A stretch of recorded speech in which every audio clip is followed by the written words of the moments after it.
राम राम राम राम राम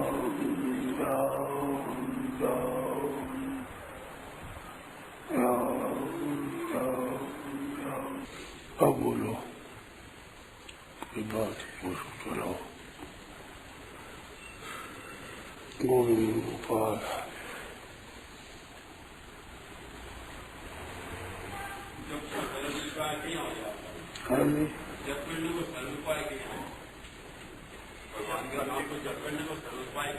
सरल उपाय करो ना, शुरू कर देना। सरल उपाय शुरू कर देना। राम राम राम राम राम राम राम राम कोई सरल उपाय, सबसे सरल उपाय कर दो। राम राम राम राम राम राम राम राम राम राम राम। और इसे होने के लिए भाव है कि नाम है उद्धार करने वाला है। चहु युग चहु श्रुति नाम प्रभाव कली विशेष नहीं आनु पाओ। चारों वेदों में, चारों ही युगों में नाम का प्रभाव है और कलयुग में विशेष और ऐसा उपाय है नहीं। इस बात पर विश्वास कर लेना, इस बात विश्वास करके करना शुरू कर देना। राम राम राम राम राम राम राम राम राम बात कर सरल उपाय।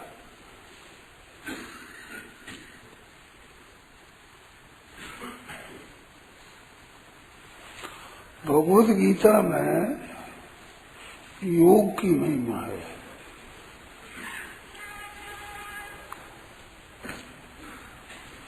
इसमें योगाश्रयो मया प्रोक्ता नृणाम श्रेयोग निश्चया। मनुष्यों के कल्याण के लिए मैंने योग कहा है। वो योग 3 है, ऐसा भागवत के 11 स्कंद के 20 में अध्याय में आया। कर्म योग, ज्ञान योग और भक्ति योग। इसके सिवाय कोई अन्य योग नहीं है, ऐसा दर्शा।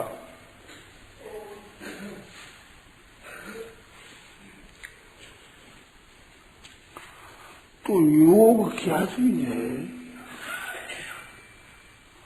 उस योग की परिभाषा भगवान ने भगवत गीता में 2 तरह से की है। एक तो कहा है कि दुख संयोग वियोगम योग संगीतम। दुखों के संयोग का ही वियोग है, उसका नाम योग है। दुख क्या है? दुख ये संसार का संबंध है। तम विद्या दुख संयोग वियोग योग संगीतम। तो दुखालयम अशाश्वतम। ये संसार में जन्म उसको होता है दुखालय। अशाश्वत बताया दुखालय बताया। जैसे औषधालय होता है, विद्यालय होता है, वस्त्रालय होता है, भोजनालय होता है। तो पुस्तकालय में पुस्तकें, वस्त्रालय में वस्त्र ही वस्त्र, भोजनालय में भोजन ही भोजनालय। इस तरह से ये संसार को दुखालय बताया। दुखों का स्थान है, दुखालय। दुख के संयोग का वियोग हो जाए तो योग हो जाएगा। दुखों के संयोग का वियोग हो जाए उसका नाम है योग।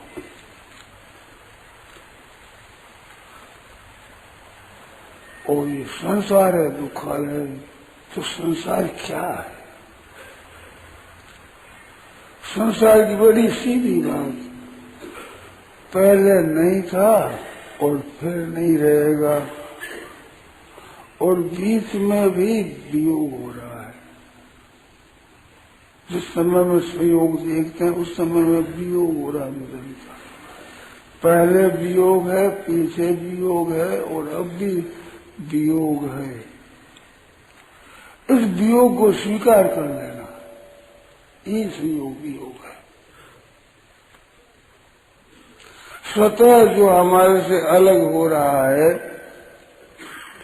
उसके संयोग की इच्छा का त्याग कर देना। स्वतः वियोग हो रहा है, स्वाभाविक कभी भी संयोग रहता नहीं है, संयोग का तो वियोग होता ही रहता है। उस संयोग की इच्छा का त्याग कर देना, उसका नाम योग है। दुख संयोग वियोगम योग समझता। इसे करने से क्या होगा कि समत्वम योग उच्चते, समता हो जाएगी। समता किसको कहते हैं? यही उत्तेजितस्तर्गो ये शाम साम्य स्थित मना। जिन लोगों का साम्यावस्था में मन स्थित हो गया उन लोगों ने संसार को जीत लिया। यही यहाँ ही अभी संसार को जीत लिया। ये शाम साम्य से तक मना। कैसे कि निर्दोष सम ब्रह्म, ब्रह्म परमात्मा सम है और निर्दोष है। और जिनका मन साम्यावस्था में स्थित हो गया तो वो मन निर्दोष और सम हो गया। निर्दोष और सम हो गया, उनकी स्थिति साम्यावस्था में है। साम्यावस्था ऐसी है कि उसका वर्णन नहीं होता, उसका विवेचन नहीं कर सकती, तो उसकी पहचान बताइए। ये शाम साम्य स्थित माना, मन साम्यावस्था में स्थित हो गया। मन में राग होता है, द्वेष होता है, अनुकूलता प्रतिकूलता को लेकर ठीक और बेठीक भाव होकर मन में जो हलचल होती है उसका वियोग हो जाए। तो हलचल किससे होती है? ये संयोग से ही होती है। संसार के संयोग से ही हलचल होती है। संसार के संयोग का वियोग होते ही हलचल मिट जाए। कहते क्या पता? तो आपको पता बताऊं मैं। आदमी काम करते करते थक जाता है, भोग भोगते थक जाता है, संग्रह करते करते थक जाता है, पदार्थों का ग्रहण करना, उसका अनुभव करना, इससे थकावट हो जाती है। तब कहता मैं छोड़ोगा तो नींद आती, नींद ले लो। तो नींद में क्या होता है? नींद में संयोग का वियोग होता है, संसार के संयोग का वियोग। गाढ़ नींद आ जाती है, कुछ भी याद नहीं रहता। पर ये वियोग होने पर भी योग नहीं होता। क्यों नहीं होता योग? कि संसार का वियोग है वो दो तरह का है। एक संसार को भूल जाना और एक संसार का त्याग कर देना। संसार के भूल जाने में भी संतोष है, शांति है। तो नींद में संसार को भूल जाते हैं, वियोग नहीं होता है, भूल जाते हैं। तो भूल जाने से भी शरीर में ताजगी आती है, इंद्रियों में ताजगी आती है, स्फूर्ति आती है, निरोगता होती है। वैद्य के पास में जाओ तो પછી नींद आती है कि नहीं? कैसे नींद आ जाती तो कोई बात। बीमारी भी पहचान है कि नींद आ जाती है, तरह से बीमारी मिट जाएगी। पर ये वियोग योग नहीं है, क्योंकि भूला है संसार को, त्याग नहीं किया है। गीता में योग त्याग करना, त्यागात शांतिरनंतरम, त्याग बताया है। तो त्याग नाम जान करके इसका संबंध विच्छेद कर रहे। क्यों कर रहे?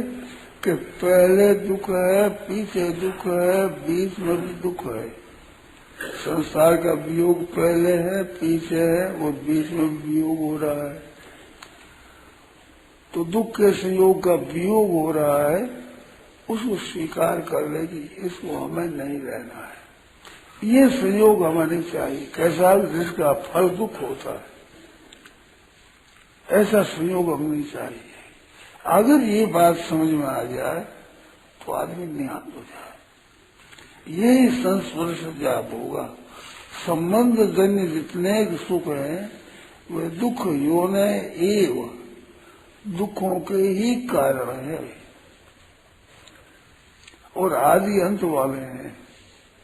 न तेषु रमते बुधा बुधा तेषु न रमते। विवेक उसमें रमण नहीं करता, उन संयोग जन सुख में राजी नहीं होता, उसमें रस बसता नहीं। तो रसना बसना नहीं, उसमें राजी नहीं होना, बसने भी हो जाएगा।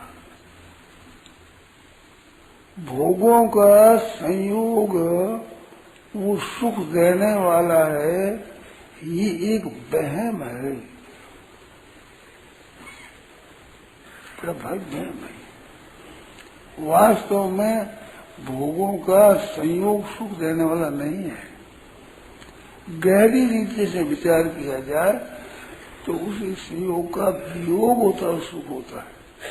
परंतु जैसे नींद में वियोग होता है ऐसे भोग में भी वियोग होता है। किसी भोग को भोगो, वो ठीक भोगने पर उसे मन हट जाता है। भूख लगी है जोर की और भोजन करने लगो तो भोजन करते करते तृप्ति हो जाती है, तब छोड़ो। तो तृप्ति नहीं होती है, वो एक थकावट होती है। अब भोजन कर नहीं सकते, भोजन करने की सामर्थ्य नष्ट हो जाती है, वो थकावट होती है। उसको हम तृप्ति कहते हैं, उसको तृप्ति कह देते हैं। तो तृप्ति क्या हुई? भोग भोगने की शक्ति नष्ट हो गई, अब भोग नहीं सकते, अब खा नहीं सकते। खा नहीं सकते, ये असामर्थ्य, इसका नाम है तृप्ति। क्या है? दुख संयोग वियोग है, ये पदार्थों का वियोग। तो असामर्थ्य होती है, पर इसमें एक वहम होता है कि ये सुख मिला है इनके संयोग से। ये वहम निकलना बड़ा मुश्किल है। वास्तव में संयोग से नहीं है, सुख वियोग से है। ये बात है देखने की। मैंने कई बार कहा है, फिर भी कहता हूं कि जैसे मान लो कि मेरे को एक घड़ी चाहिए, बढ़िया घड़ी, तो उस घड़ी की मन में आई ज्यादा, तो मन में आई तो क्या हुआ? घड़ी का संयोग हुआ है, मन में घड़ी बस गई। अब घड़ी बसी तो घड़ी घड़ी याद आया, घड़ी बसी घड़ी घड़ी याद। अब वो याद आ रही है तो क्या करे? घड़ी नहीं है, घड़ी नहीं है, घड़ी नहीं है, घड़ी मिल गया और घड़ी मिल गई। घड़ी मिलते ही सोचे कि बड़ा सुख हुआ, घड़ी मिल गई। तो घड़ी के मिलने का सुख नहीं है, घड़ी जो बस रही थी मन में वो निकल गई, घड़ी का हुआ वियोग, उससे हुआ सुख। अगर उसके घड़ी के मिलने में सुख हो तो घड़ी के रहते हुए दुख होना नहीं चाहिए, क्यों? घड़ी से सुख हुआ है, अब घड़ी पकड़े रहो तो क्या दुख मिट जाएगा? दुख फिर नहीं होगा, होने की इच्छा हुई और हो जाएगा। तो मन में कोई और चीज बस जाएगी ना, तो ये तो हाथ घड़ी है, एक दीवार घड़ी हो तो अच्छा, अब दुख शुरू हो गया। अब वो मिल जाए तो दुख मिटा, फिर दूसरी इच्छा हो गई। मन में संसार आकर निवास करता है, उसका नाम है संयोग। संयोग होता नहीं है, दुख ठहरता नहीं है क्षण भी नहीं। संसार एक क्षण भी ठहरता नहीं, हरदम जाता है। और आप एक क्षण भी विचलित होते नहीं, रहते हो। आपके क्षण मात्र में भी आपका वियोग नहीं होता, आपका आपसे वियोग नहीं होता, और संसार क्षण मात्र भी टिकता नहीं, तो आपका संसार का वियोग हो रहा है निरंतर। अब निरंतर वियोग हो रहा है, उसको अगर स्वीकार कर लो तो नित्य योग प्राप्त हो जाए। वियोग करते संसार वियोग होते ही साम्य अवस्था हो जाएगी, समता आ जाएगी, तो समता में सिद्ध हो जाएगा मन। दुख संयोग वियोग से भी समता हो जाती है, और समता में सिद्ध होने से दुख का संयोग का वियोग हो जाता है। दोनों का नाम योग है। दुखों के संयोग का वियोग का नाम योग है, और समता का नाम भी योग है। तो साम्यावस्था दोनों में होती है। संसार के वियोग होने पर साम्यावस्था हो जाएगी, और साम्यावस्था में स्थिति होने पर संसार का वियोग हो जाएगा। तो ये योग हुआ, ये योग असली चीज है। तो योग क्या है? दुख संयोग वियोगम। जैसे ना सतो विद्यते भावो ना भावो विद्यते सत। दो बात कही भगवान। ना सतो विद्यते भाव, असत भाव न विद्य। असत वस्तु है, उसकी सत्ता नहीं है। और ना भाव विद्यते सत, जो सत्ता है उसका अभाव होता नहीं है। मानो असत असत है, सत असत है। सत सत ही है, असत असत ही है। उभय और विदृष्टोन्ता, दोनों का अंत निष्कर्ष, दोनों का असली तत्वदर्शियों ने देखा है। तो सत असत दोनों का तत्व देखा। यही बात बताई क्षेत्र क्षेत्र ज्ञोर एवं अंतर ज्ञान चक्षुषा। और क्षेत्र क्षेत्र ज्ञोर ज्ञानम यत ज्ञानम मतम मम। क्षेत्र क्षेत्र का ज्ञान है वो भगवान के मेरे मत में ज्ञान है। इति क्षेत्रम तथा ज्ञानम ज्ञेम चौथम समास, इसमें बताया। और यह एवं वेत्ति पुरुषम प्रकृति से गुण ही सह। ये प्रकृति और पुरुष का क्षेत्र क्षेत्र अंतरम ज्ञान चक्षुषा। उत्क्रामन संस्कृतम वापी भंजानम व गुणांतरम विमूढ़ा नाम पश्यंती। पश्यंती ज्ञान चक्षुषा। ज्ञान चक्षु वही ज्ञान जिससे दोनों का संबंध विच्छेद हो जाए। मन सत सत ही है, असत असत ही है। असत असत ही है, ऐसे अगर असत का त्याग कर लो तो सत में स्थिति हो जाएगी। सत में स्थिति कर लो तो असत का त्याग हो जाएगा। असत असत मानकर असत का त्याग करना योग, और सत को सत मान सत में स्थित होना का नाम योग।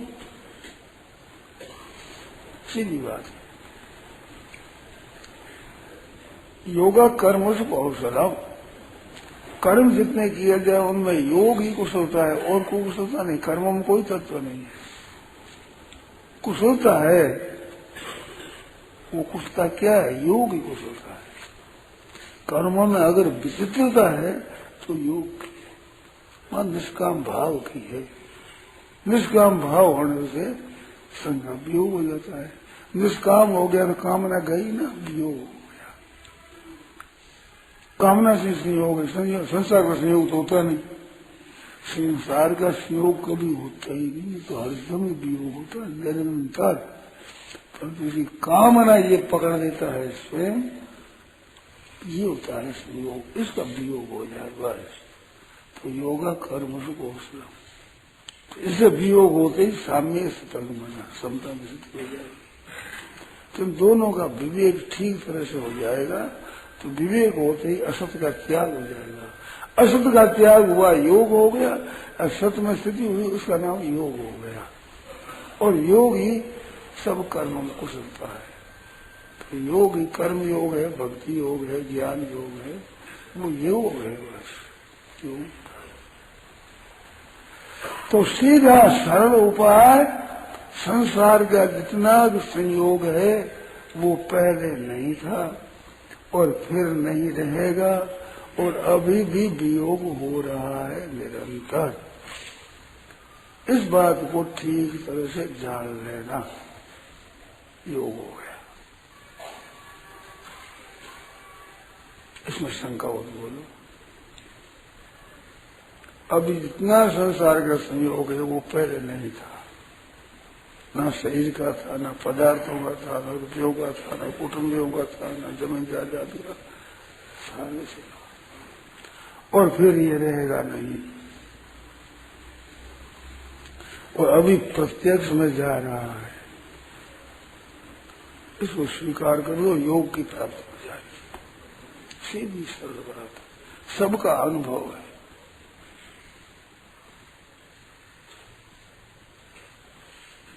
अभी आपको सही प्राप्त हुआ है, अवस्था प्राप्त हुई है, परिस्थिति प्राप्त हुई है, पदार्थ प्राप्त हुए हैं, कुटुंब प्राप्त हुआ है, जो कुछ प्राप्त हुआ है ये पहले नहीं था और पीछे नहीं रहेगा, और अब भी वियोग हो रहा है। ये सार बात है।